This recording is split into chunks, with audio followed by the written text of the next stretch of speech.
Oh boy. Here we are. Cheers. Cheers. We made it. Fantastic. Drinking a 2023 wine. Mm-hmm. Yeah, today's our marriage anniversary. 1 year. And we bought this wine, the day we got married? That weekend. That weekend. When we And we've went. saved it all year, and we're drinking it now. Mm-hmm. It's tasty even delicious. sweeter. Yeah. It actually does taste really great. Yeah, it tastes like White wine on a summer day. Ooh. amazing. All right, well, we're here. We're in Tucson. How you feeling? I'm thrilled. I can't believe we've had a busy couple of weeks getting everything packed up and unpacked, but Yeah. the house feels so good. Like know. I feel like it meets all of the needs and the wants, just smashes it out the ballpark. Yeah. Yeah, Grand slam. Grand Slam. Yeah. Yeah. We'll I'm sure this is not our permanent setup. We're kind of just playing around here in the kitchen. Yeah. We'll find a better spot. We'll probably move it around a few times, We try might. different areas of the house for the podcast. Yeah, to be determined, but just great. But The it's desert, nice. the desert is fun. It's a trip to be out here in the wilderness with so many little critters around. We Mm-hmm. saw a coyote this week. We saw roadrunners, all these little ground squirrels, roadrunners. lizards. What else did we see? There's like cactus wren laying a nest on top of a saguaro. Jackrabbits. Yeah. And a pigeon flew into our wall or our window and splattered his guts everywhere. That wasn't so fun. It was crazy. But he flew away. But there were He had a last adrenaline rush, but Yeah. he couldn't have gotten far. because I had to clean up meat. You cleaned up the insides of him. But I don't even know what it was. It was spongy. It was weird. Maybe This is pigeon brain. meat. It could have been brain. It was brain guts. But he flew away, and yeah, man. So I don't know. Hopefully that was a one-time thing. Otherwise, we'll need to get some kind of tape or something on that. There's decals you can put up on windows and stuff to remind them or let them know it's a glass. When I was a kid, we had a glass sliding door in and out of our screen and porch. And we had to put tape on it because there was one party where my dad ran into it 4 times, just God damn it, this fucking thing. And so it just had a big cross on it. It looked religious, and I think people would see it and be like, oh, wow, that's kind of, I didn't realize you guys were so, Yeah, it's funny. no, this is more. When you live in a house for a little while, you figure out all the quirks, We've Mm-hmm. got a fan in our bedroom and it's so low. Just every time we go in there, we're moving our head, bobbing and weaving, trying to make sure we don't take it down. Yeah, I don't know what to do about that, though. Unclear. Matt was saying, put a fan in the corner, but we don't want some oscillating. I don't know. Maybe we could get a cool one.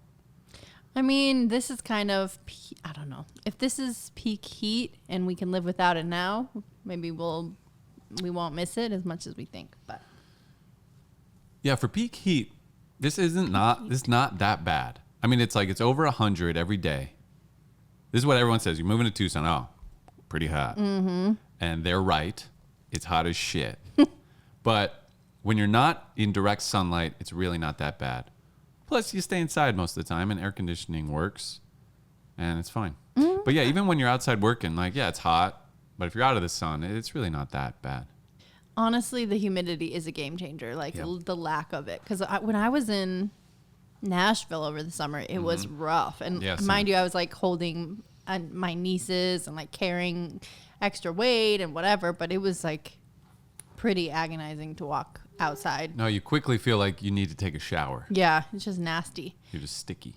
But yeah, here it's definitely you step into an oven, it's hot, but it's disorienting how hot it is. You can't quite compute it. You don't really feel it. It's so hot, but touching something so hot it feels cold, Yeah, it's exactly. It's so hot it's blue, so then you Right. think it's colder. I don't know. Yeah. But yeah, it's funny. The first thing you bought was lotion. He was already feeling so dry. Oh and my it's God. not even the dry time of year. This is the moist time of year because the monsoon storms are rolling through every once in a while. Oh, okay, But in the that's winter, it gets worse. It gets drier.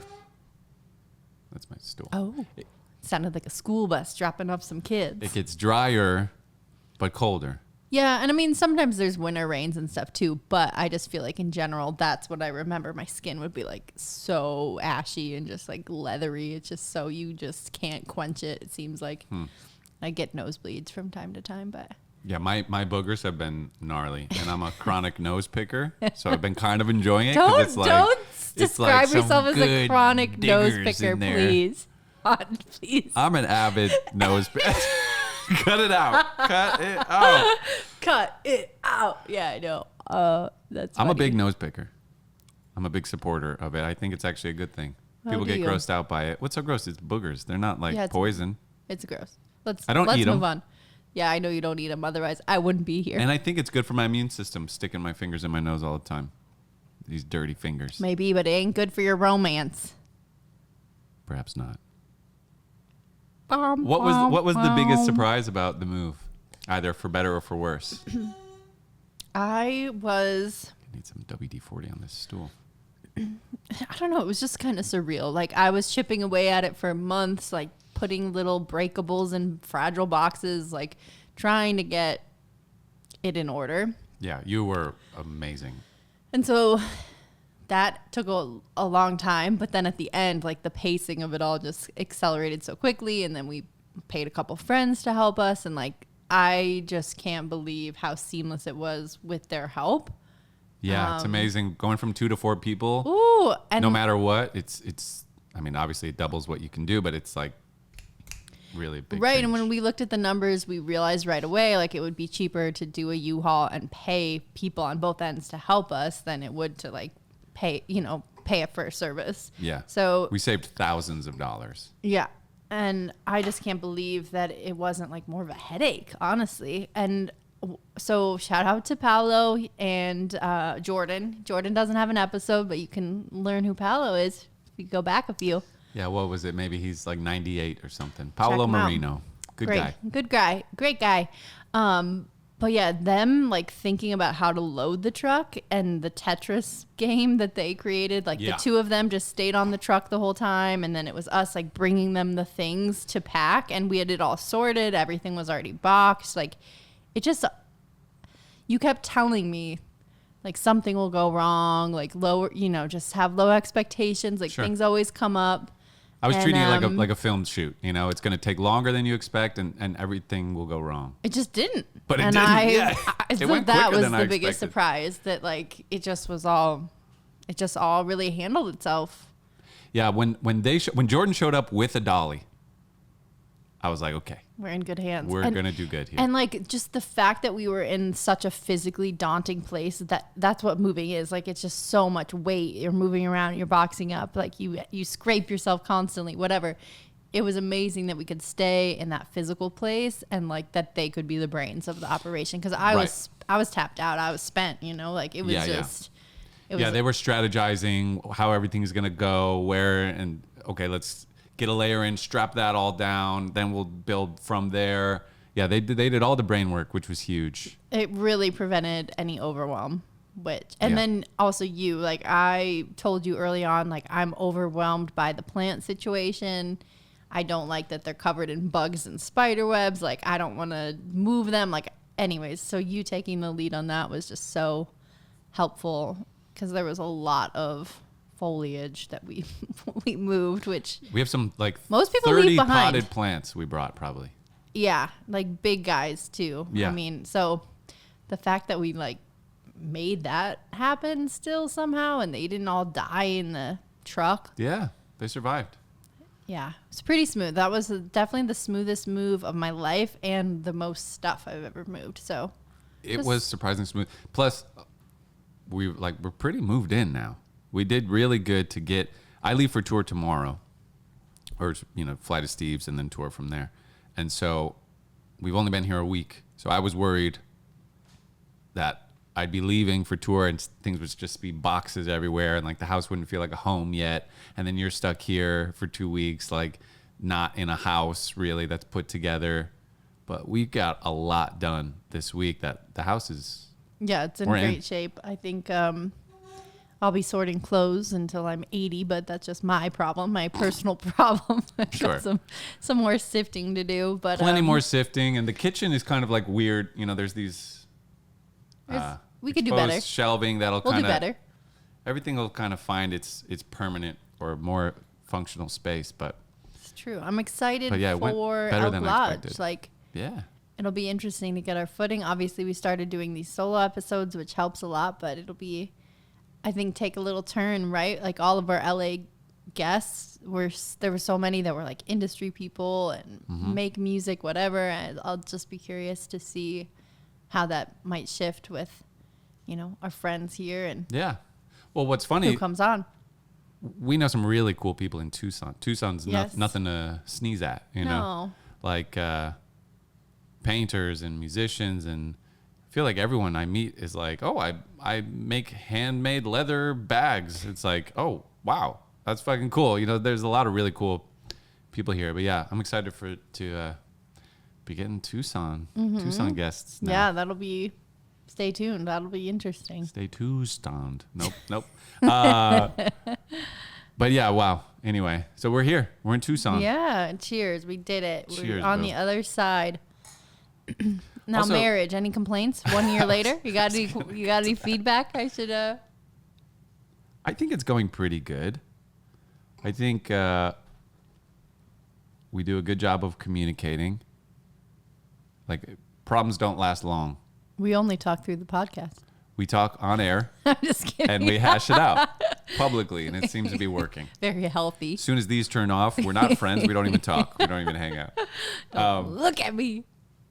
I don't know. Feels like it's going good. It's my speaker. first marriage, Yeah, mine too. So kind of still getting the hang of it. Nothing to I bet- compare it to. Nothing Yeah. to compare it to yet. So I think, talk to me in my second, third marriage, and I'll I'll have the perspective to know how good this one is going. First husband, I will. I'll circle back. But yeah, it's going good. I don't know. Being married is cool. Like, there's a real permanence I felt when we got married. We kept saying, oh, what's the point of getting married? It's the same. We're still going to live together. We're still going to be together. It's going to change nothing. And functionally, it changed nothing. But there is more of a feeling of like, it's more permanent. It's more real. Like, it Yeah. just feels more solid. And then now owning this house feels really solid and permanent. I was buying tape yesterday, and I bought a big roll of tape. And since we're nice and organized in the garage, we'll eventually use this tape, because we're here. This is our house. We'll be here when we're 60 years old. This tape is going to get used. Yeah. Versus, it felt like when we were renting, even though, sure, we could get organized and we could make sure we don't waste tape. But it feels less yours. You give less of a fuck. There's obviously less ownership of it. And so you care less. I feel a lot more pride about this house than anywhere else I've lived. Sure. I felt proud of the Elk Lodge and stuff. I loved having people there. It was such a special place.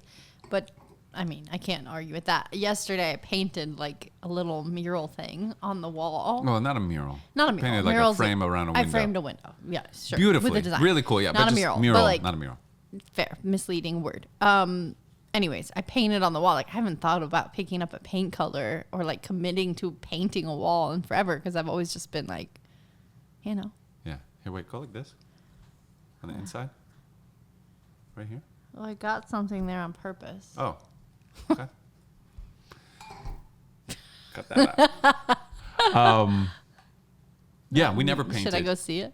I don't know if you want to. It just looks like sunscreen or something. Just kind of schmutz. Hang on, I got schmutz.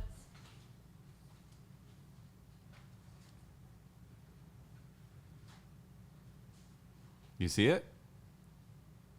I'm leaving this in, by the way. This is marriage, folks. Hey, you got schmutz. Work on that. Hey, do something about this. Let's do something about this schmutz, all right, honey? Keeping the schmutz. Yeah, you look great.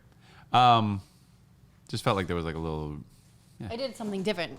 I did a little like highlighter with eyeshadow in the corner of my eyes as like a color experiment. Okay, so maybe I Obviously just didn't noticed go that. too well.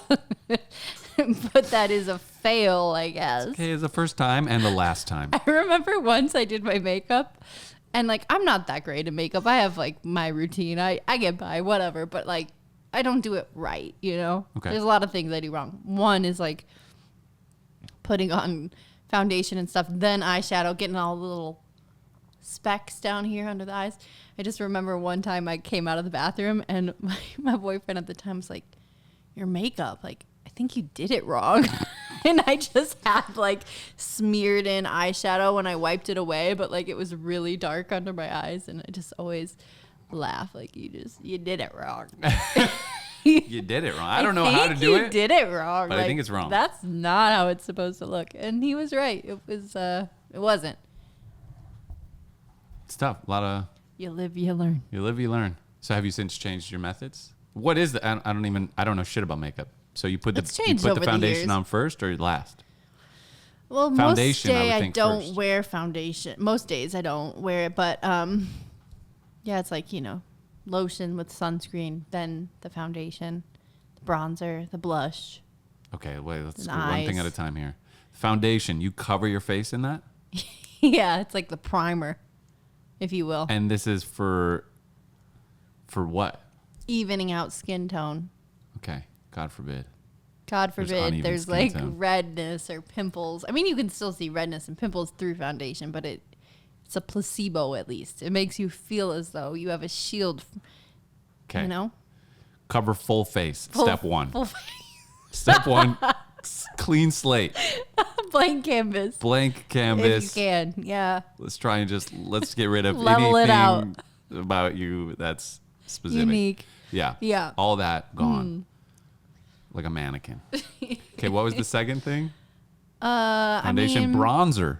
Bronzer. So now we just lightened it all. Now we're going to darken it. Now you're going to add a sculptural effect. So bronzer doesn't go everywhere. No, not everywhere. It's, okay, where's it's bronzer like going? contouring. You've heard this word. Yeah, I have. You know, a little up at the forehead, your sun-kissed up here, a little up around here, and you could define the cheeks. I don't know. This is what I mean. I don't know if I'm always doing it right.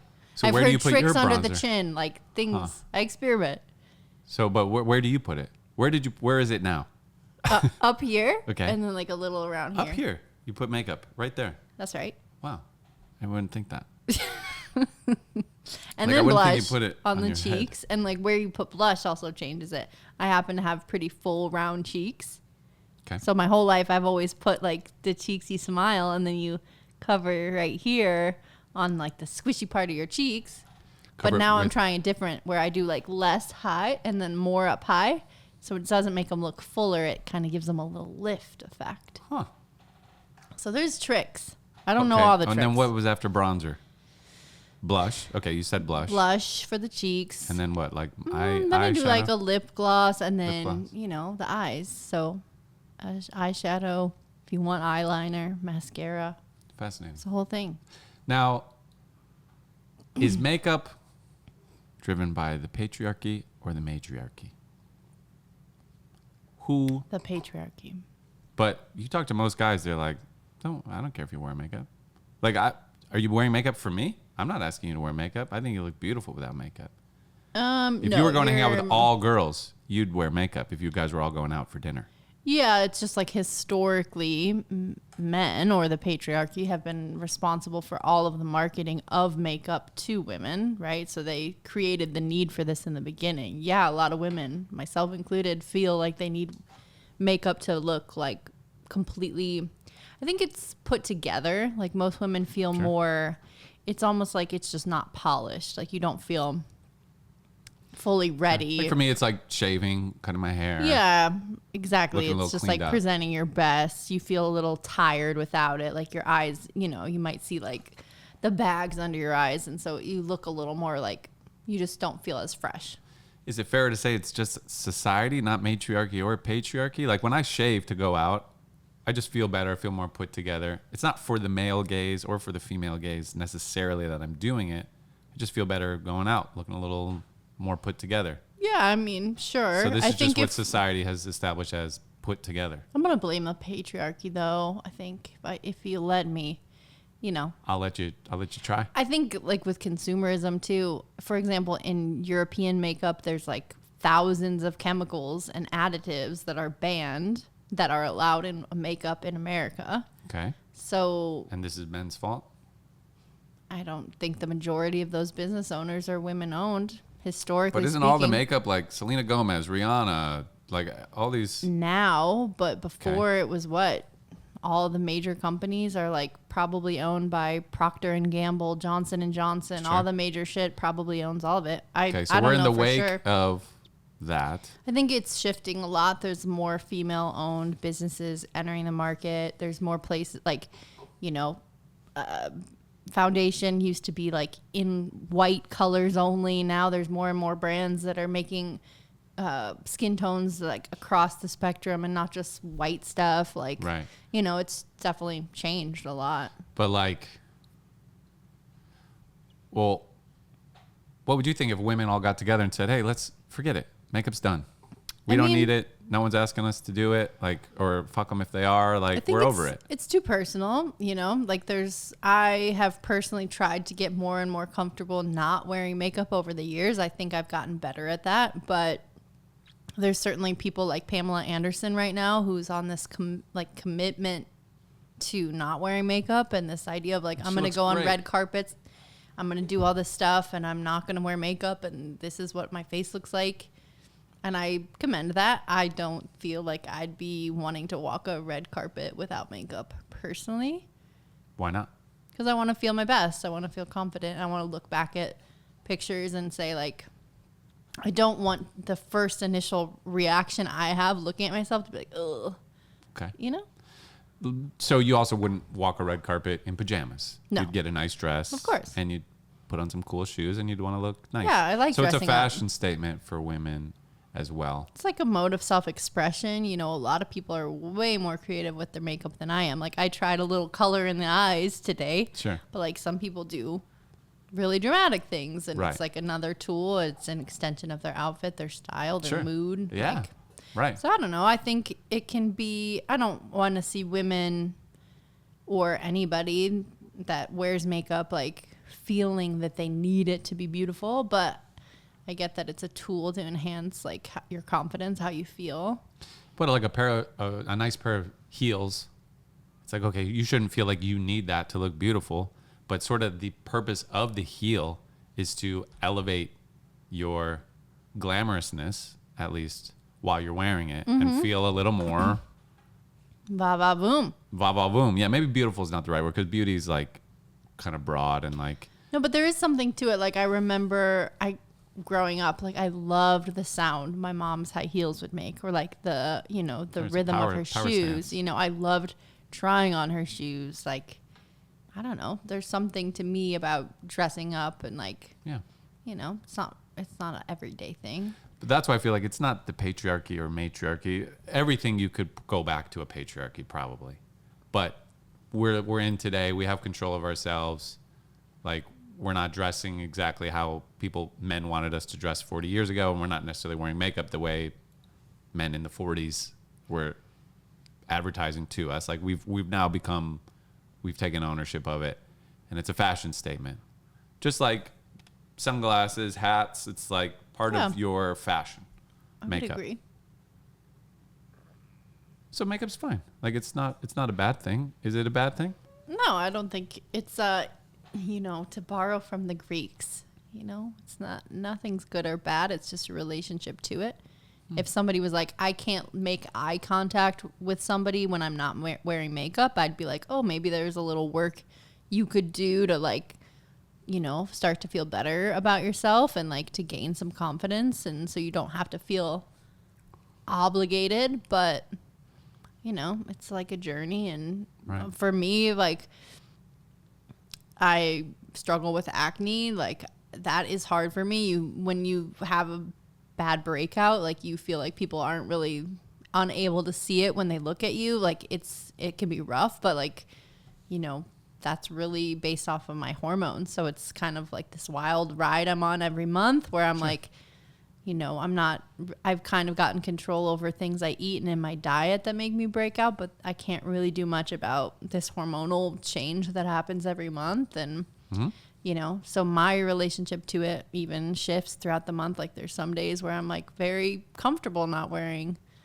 foundation or things. And then there's other days where I'm like, oh man. Right. really, really broke out. Sure. Well, in general, you don't like doing this podcast without makeup. No. But I also like, I'm not trying to call you out or anything like No, that. it's okay. You know, like you're going to be on camera. When you look back on it, you don't want to go, ooh, it's like the red carpet. You know, Yeah. you want to say like, okay, look, Yeah, I represented myself well.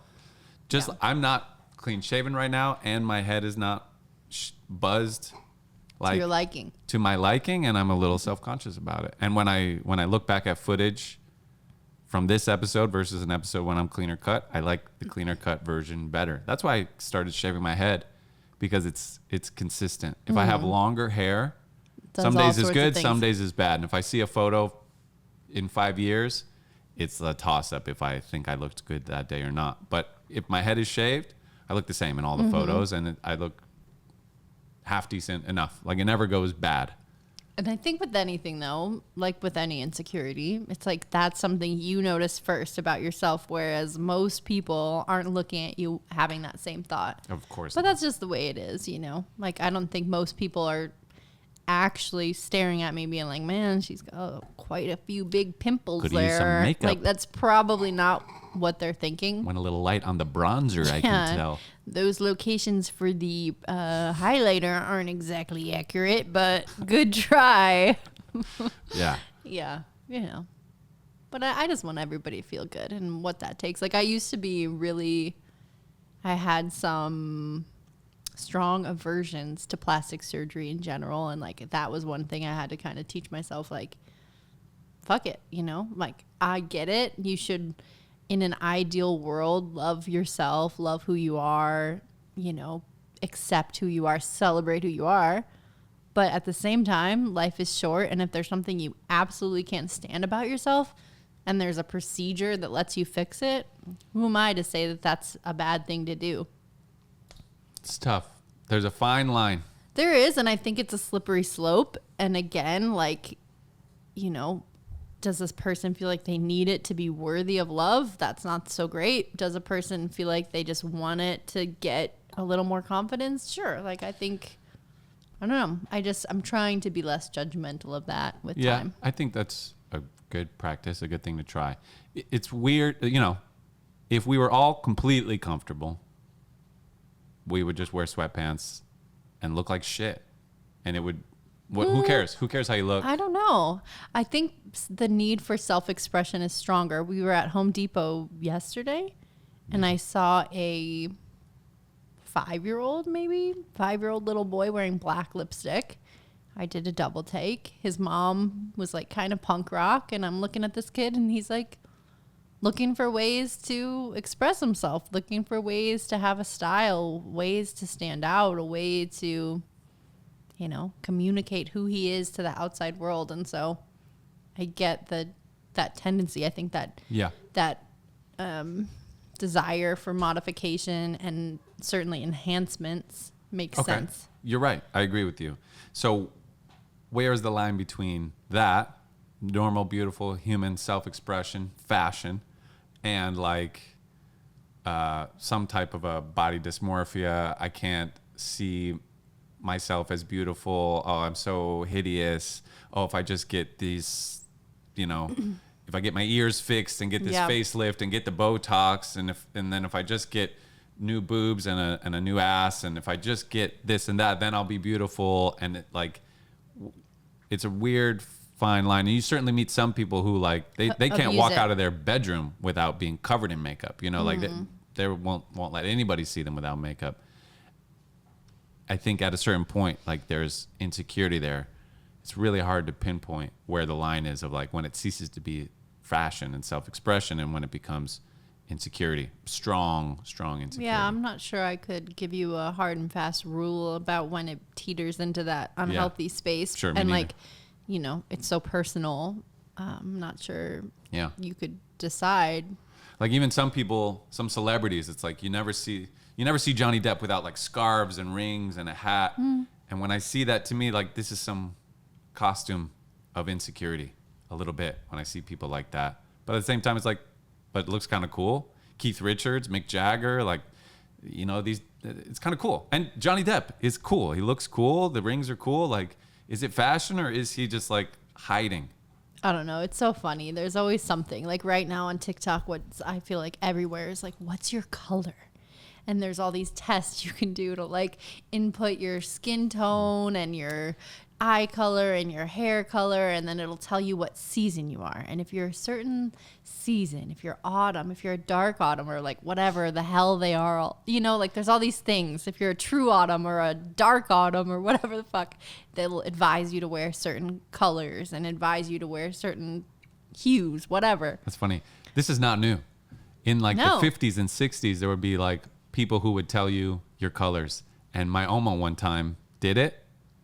And they told her like light purples, pinks, and for dark the rest blues, of her life, for the rest of her she probably life. shopped for dark blues and pinks and purples. And you would even say, "What about this red dress?" She's like, "Those aren't my colors. Those are not my colors." And what is at the root of that? The root is wanting to look and feel your best, which isn't bad. But at some point, it's also like the root of is like insecurity. Like somebody tell me what I'm supposed to look like. Versus like, if you want to wear a red dress, rock it, mama. It's $1 billion industry to have women laser off hair, to have women put on makeup, to buy all these products all the time. Absolutely. It is there's a quote. You're right. It's $1 billion industry. Men feel like they need to buy $300 shoes so that they look cool. Consumerism is real. I don't know what I was going to say. It left. Sorry, I interrupted you. But there's a quote about it. It's like loving yourself is a radical act, basically. This idea of like, the narrative is not to love and accept and celebrate who you are as you come, as you are. It's very much like a rebellious act to decline the invitation to wear makeup, to decline the invitation to, dress up. And, one thing I see with women's wear too, or like formal wear, is just like wearing a dress and then never wanting to be seen in it again.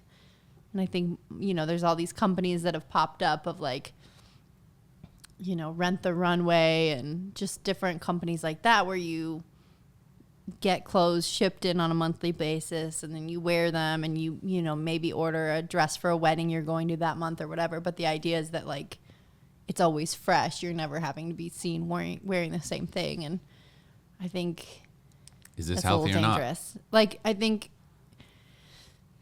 I haven't never signed up for one. I've been intrigued, but I don't know. I think like we should wear the same dress to multiple weddings. Like this idea of that one and done, I don't love. And but it sounds like these companies, you're not throwing the dress away. Someone else will wear it one time. It's true, but like, why can't you, instead of paying $100 a month for 4 pieces of clothes, spend $100 a month on one item, like an amazing pair of jeans or a really incredible pair of clogs, or like something that's going to help you build up your dream closet, like your dream wardrobe.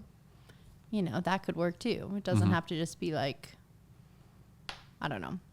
One thing I am guilty of in that realm is like, I've always thrifted, and thrifting can be dangerous because the prices are so low. It's easy to like be like, oh yeah, I think I could wear that. If I don't like it, I'll just donate it again or throw it out. Right. And then you buy something strange or interesting or like weird or quirky or whatever because it's, $7.99, and then it never works out.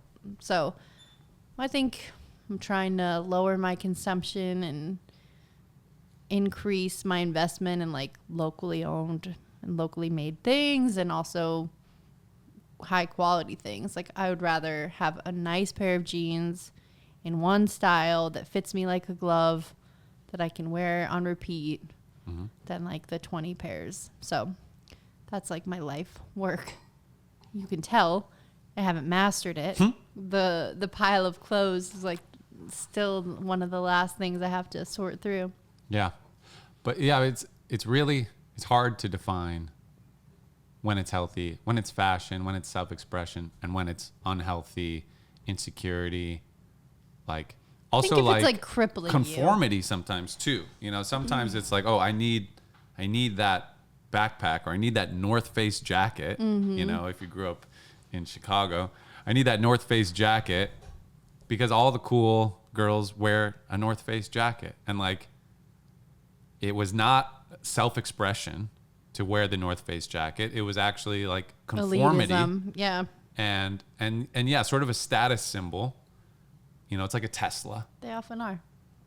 And so like, is it like, oh, I want that Mercedes, you know, so bad, that convertible old school Mercedes.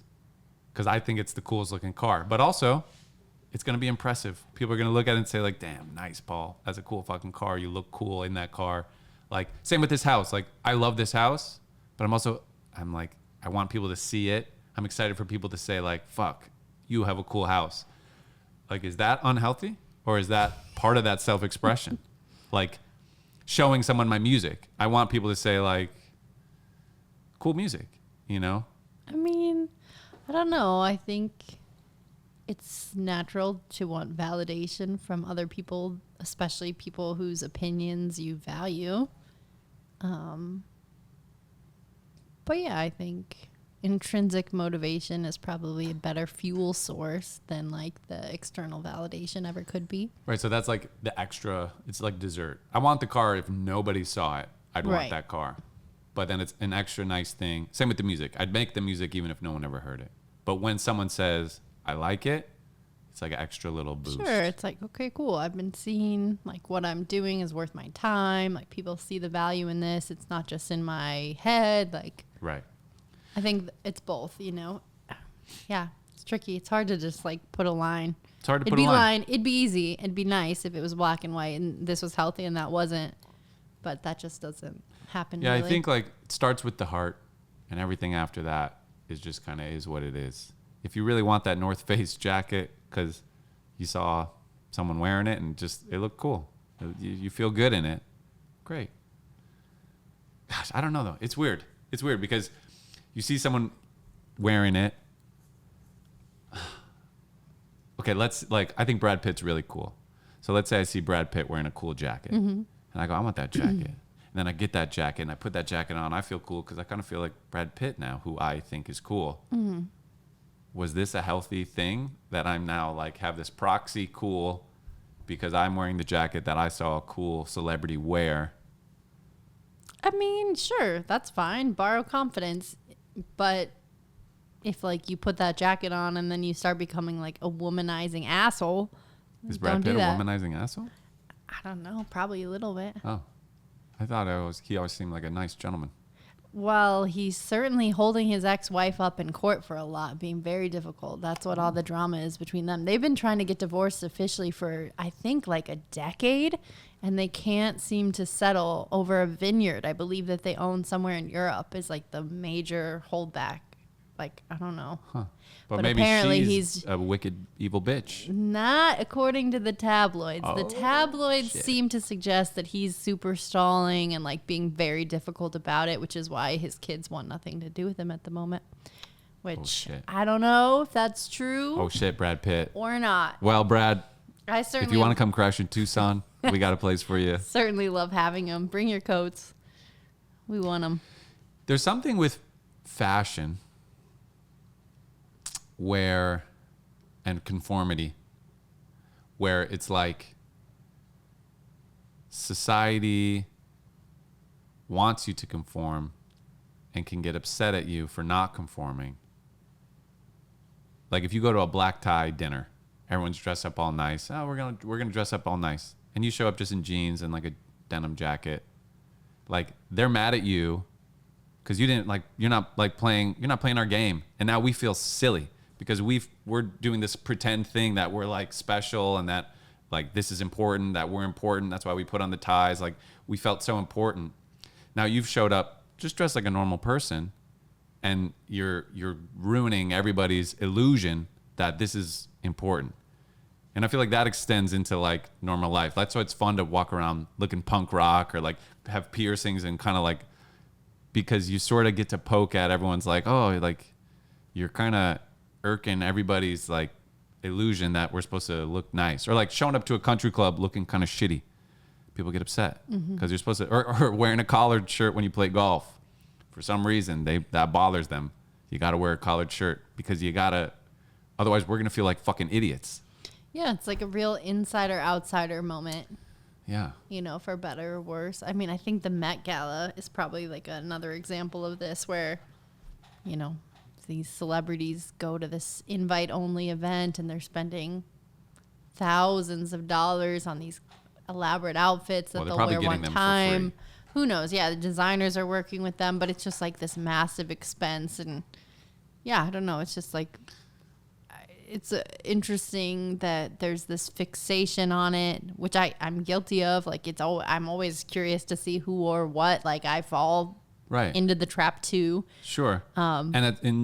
It's art and it's consumerism at the same time. Like, oh wow, what a beautiful dress. Ooh, this couple, they showed up looking real cool. Like, what a statement. Right. And like, would it be as consumable if like it was open to the masses? Like, the elitism is kind of a part of the trophyism and like the excitement of it all. I don't know. But wouldn't it be cool if someone just showed up in a t-shirt and jeans and stepped out of their fucking Uber, and just was like, hey, I'm here. Everyone would get a little upset. Everyone else who spent all this money, all this time, oh, my dress like floats behind me or whatever. Like, and then someone's just in the room like, what's up? Like, just looking normal. You're kind of killing their whole fake bullshit world, And I like that. I do too. Is my point. I like disrupting. Sometimes fashion and consumerism becomes this fake bubble that we're going to build around ourselves. And I like when people poke that bubble. I think that bubble needs to be poked more. And like, you see it. It used to be, if you're going out to the store, you're wearing a suit and tie and a hat. Same with like air travel, right? People used to like dress up to fly. It was a big deal. But now it's less. We give less. The bubble has diffused. It's not a big deal. We're just humans going grocery shopping. I don't need to dress my finest. Like, that's nice. So I feel like the bubble is going away. A black tie event feels kind of goofy. Well, you also are pretty low maintenance on the scale of things with clothes and wanting to dress up and all that. Right. But also like... But I get like, I mean, the time and place, there's activities, right?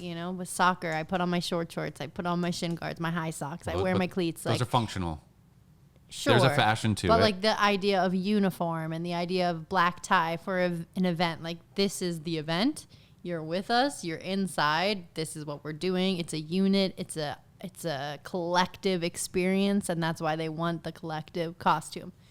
But yeah, but it's kind of goofy, isn't it? Like a white I get party, the resentment. like everybody wear white. I wouldn't show up to that party wearing red.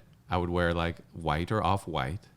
Because if I show up wearing red, it's like more of a like, let me make this all about me. Yeah. So it's actually kind of the opposite of what I'm trying to do. It's like a bride. If you're going to a wedding, you don't wear white. You don't wear off-white. Like, that's just a known. You let the bride wear the white. Right. You let... And for me, with my fashion that color. and my clothes, like... rules. There's some rules. They're always probably getting reevaluated. Etiquette, courtesy, all those things shift with time. They're obviously regional, age-based. Like, there's so many things that influence kind of the unspoken rules that we all play by, but they're there for sure. Yeah. And for me, with my clothes, for the record, like, I like the way my clothes look. I'm very picky about what I wear. You are incredibly picky about what you wear. If I wear something that I don't like, if I didn't like this shirt, I wouldn't wear it. You wouldn't see me out wearing it. It's true. Like, I wouldn't take pictures in it. I wouldn't even keep it. Like, I know. I care a lot about the clothes I wear. Sometimes I bring you something at like a thrift store or something. You'll be like, just like a, I'll never wear it. I just know it. That's what I say. Mm-hmm. You give me this look. It's like this. It's an immediate head shake. It's like all you muster. Because I just can tell. Yeah, because so that's there's my something. Point. I care. I really care about how I look. But I don't care if other people like how I look. Maybe other people think I look shitty. That doesn't bother me at all. I, in fact, get a little kick out of that. But I care a lot about how I look. When I look in the mirror, I want to look how I look. How I want to look. What's in this? So it's weird. It's like... yeah, we all play the game. Yeah, I don't know what that is. Like, that's my self-expression, or is there some of my insecurity in there? Like, I don't want to where What was life? What was getting dressed like for you as a kid? rare. I was naked often. No, Like who dressed you? What me. were the rules around clothes? What I did dress you... myself. You gotta dress nice for church, nice-ish. You know, we're going to. There were certain events where I had to look nice. Mm-hmm. We're going to have dinner with grandma and grandpa. You're gonna look nice. You're gonna better behave. wear red or purple. Whatever or you pink. order, you can order whatever you want, but you better finish it, because they grew up in the Depression and like we don't waste food. But no, I think on a daily basis I would dress myself. It'd be hand-me-downs from like my cool older cousins. So it's like, oh, okay, this is cool by proxy. So See, I'll wear this. that's an interesting thing too, because I was the youngest of 3 girls. Certainly received my fair share of hand-me-downs, and I think that's an interesting moment too, because you're like, how do I make this mine? Like, I just saw my sibling wear this for 3 years, and now it's mine. Like, that's not exciting. That wasn't exciting. Like, I loved hand-me-downs, and you're right. Like, I do idolize my sisters, right? Like, I wanted what they had. Yeah. But then there's like the reworking aspect. I don't know if I did much reworking. That's funny. I mean, What's funny to me about yours is like, yeah, I don't know. You're just so low maintenance yet so highly opinionated. It's an interesting combination, but so what's the distinction there? Low maintenance. Like you're not spending an hour getting ready before we go out, making sure your outfit is like, making sure you have like this nice fit, like you're super stylish, you know? Like it's not like very trendy. See, that's funny. No, it's not trendy.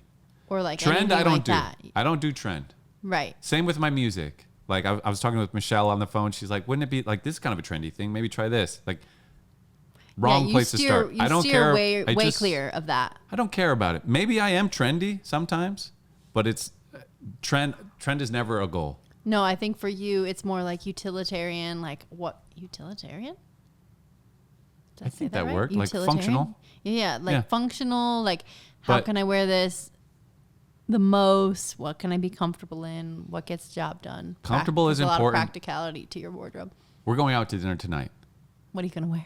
I'm gonna wear the coolest, my favorite outfit. I'm gonna wear my favorite shirt, my favorite pants, my favorite Okay, so shoes, black pants, black jeans, black jeans. Maybe I'll wear my Nike high tops. fancy Nike high tops. Your favorite shirt, you said. I'll probably wear my new Michael Jordan shirt from Billy and Six. I was gonna guess, but okay. Oh. And you said a jacket. You're gonna try to wear your green jacket over that? I would have done denim. Denim. But you're right. It's probably too hot. It's 1,000 degrees outside. No jacket. So that changes things a little bit. Maybe I'll change the shirt for a little pop of color. But when I'm getting ready, I'm not just thinking functionally. It's like, what's going to look? I'm going to look awesome.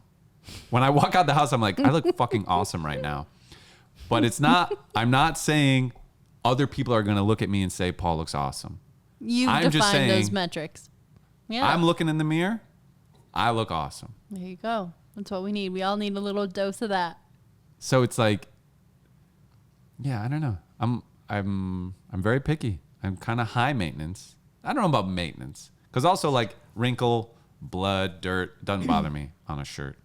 Kind of makes it cooler, or a rip, you know. But okay, I'm lying a little bit. Like my new Dennis Rodman shirt. If I was bleeding, I wouldn't do it. You wouldn't put your blood all over the shirt? I'd put my blood on my black pants. That's what black pants are for. Pleased to hear that. Yeah. Pleased to hear that. So, anyway, man, fashion. Yeah. Fashion. Tucson. We made it. Did you ever watch Last Man on Earth? No. Greatest show of the past 10 years. Wow. Possibly. That was the Paul Rudd. Paul Rudd? No, Will Forte. Aha, yeah. And he's... Sorry. It's okay. Will Forte. Oh, one of the cameras died. Ooh. That's fine. We're wrapping it up here. We got to wrap up anyways. We have company coming in 9 minutes. Okay, so real 5 quick. minutes. Real quick. The show starts, there's been some virus, wiped out humanity. Everyone's dead. Will Forte is the only person who survived. And he's driving around the country, like, stealing, like, the Declaration of Independence and going in the White House and just like seeing the country by himself. Everyone's dead. But also he spray paints on every billboard, every sign, alive in Tucson. Oh, that's what that billboard picture. That Adam sent. Yeah. Yeah. I'm going to call this episode Alive in Tucson. Love it. Because we made it. We made it. But we should watch that show. I would love I to. think you'd love it. I'd love Maybe to I'll rewatch start it when it. you go. Oh, Or great. maybe No, we you can should. You watch should. it together. Do it without me. But yeah, anyway, it's just a really cool, like, Tucson, Alive in Tucson. We made it. We're I here. freaking love it here. I can't believe it. This is the third time in my life I've moved here, and I find it, I don't know what it says about me that I feel so at peace in this place that is pretty undeniably like inhospitable. Peaceful? No, it it's is. so beautiful and vast. It's and true. peaceful. You know, I think about that from time to time. Like John Lennon had a house here, right? Was it him? No, Paul McCartney. Paul McCartney. Did he? Yeah, I think it was Paul McCartney dated somebody here for a long time and like had this massive house here for ages. Like every once in a while, you'll hear it in a Beatles song. You'll hear it. Well, and, like, sure. And Get Back, they say it. Sure, but it's in other things too. And I don't know. I love when people know how special it is here. And I certainly feel that way, like from the first time I came here to see if the U of A was the right fit for me. Like I knew immediately that I loved it. And I have never not loved it. I watched a lot of people at the U of A be like, no, this place, it's not for me. Like it's too much this, it's not enough that. Like it really seems to be a polarizing thing. Like people love it or hate it. But for me, it's always been so peaceful. I feel like my nervous system is like resetting here in this house. Like everything's like, okay, just breathe, slow down, live life. Like I'm just really grateful for the fact that we're home here, and it's so exciting. We love you, Tucson. Thanks for having us. Home at last. Cheers, darling. Cheers. And I love you. I love you too. Happy anniversary. Happy anniversary. And at that, we'll leave you until next week. See you soon. Good night, everybody. I gotta do one makeup free just to spite ya.